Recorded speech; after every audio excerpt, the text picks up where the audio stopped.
Welcome back to Takacs McGinnis Elder Care News Hour. I'm Barbara McGinnis, and in today's episode we're talking about the challenges of normal age-related challenges and those that are related to disease or illness, advanced age, and frailty. Right, and I'm Tim Takacs. In this segment we're discussing the very sensitive topic of driving. When is it time to give up control of the car? When is it time to take away the keys? When is it time to intervene? And if you think your loved one is an unsafe driver, what should you do? So with us this morning is Nancy Ramsey. She's an occupational therapist and certified driver rehab specialist. Welcome, Nancy. Thank you. So what exactly is a certified driver rehab specialist? Well, it's somebody who has gone the extra mile to become specialized in evaluating and training somebody with a disability or aging. We're not always occupational therapists. We come from a wide variety of healthcare professions. But for the most part, we are occupational therapists because we need to have the skills to evaluate cognition, vision, strength, and coordination before doing the road tests. Mm-hmm. Yes.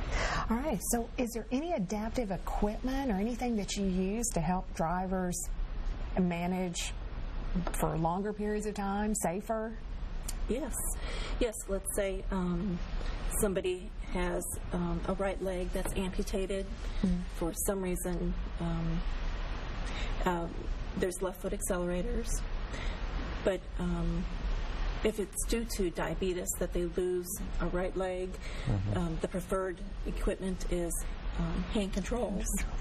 Right. Hand controls, they're typically on the left side of the steering wheel. So these are persons that are really still capable of driving, but adaptive equipment can help them. But there are also seniors really who no amount of adaptive equipment is really going to help them. Correct. So what are some telltale signs that perhaps it's time for them to stop driving?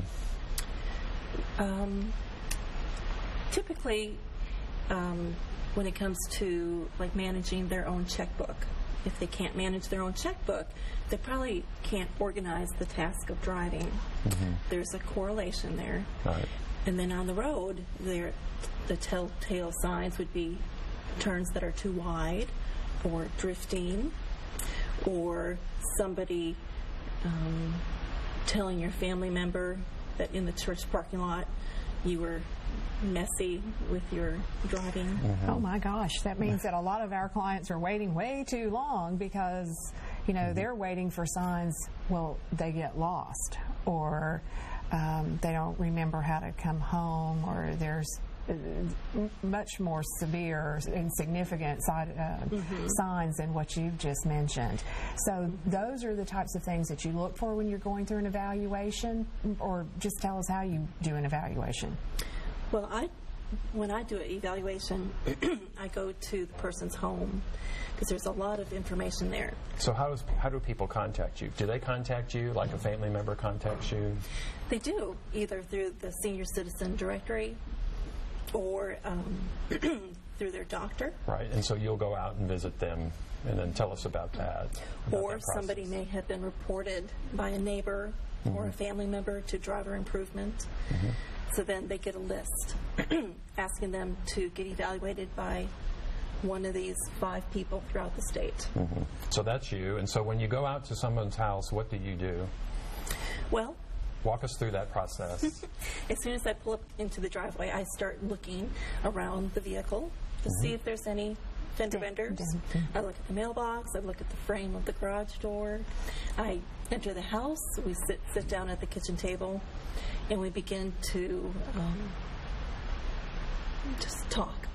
Okay. Because I want to know that if I talk and then they talk, I talk and they talk, I want to know that they can divide their attention.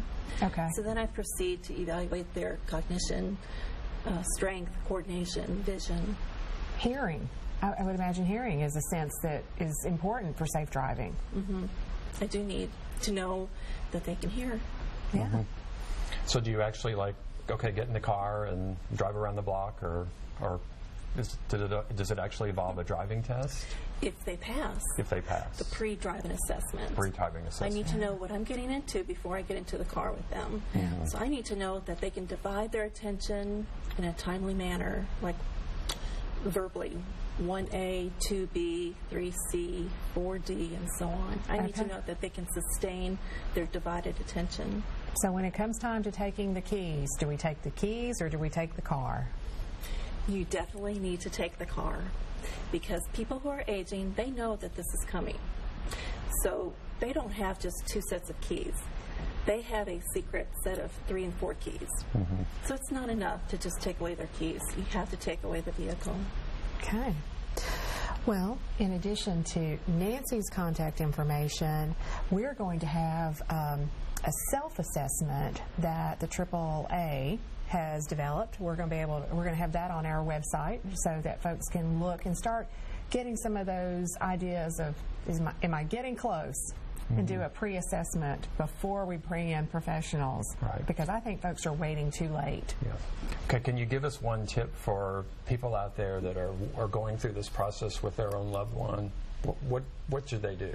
First step. Well, I think they should be very loving and kind about the whole topic. You need to be very sensitive because it's another change. Mm-hmm. So if you can't handle it by yourself, hire somebody to take the heat. Gotcha. You. Yes. Okay. Take it off of you and hire somebody. And then, get the doctor involved. Okay. So what I do is I typically go out and see somebody at 10 o'clock in the morning. And then I ask the adult child to make plans to take them out for lunch around 11. Okay. Gotcha. All right. So, speaking of getting the doctor involved, we're going to have a doctor be our next guest. So, we want to thank Nancy for being part of the show today, and her contact information is on the screen right now. It is time for another break, and when we come back, we are going to be speaking with a doctor who's involved in not only acute care but chronic care for geriatric patients. We'll be right back.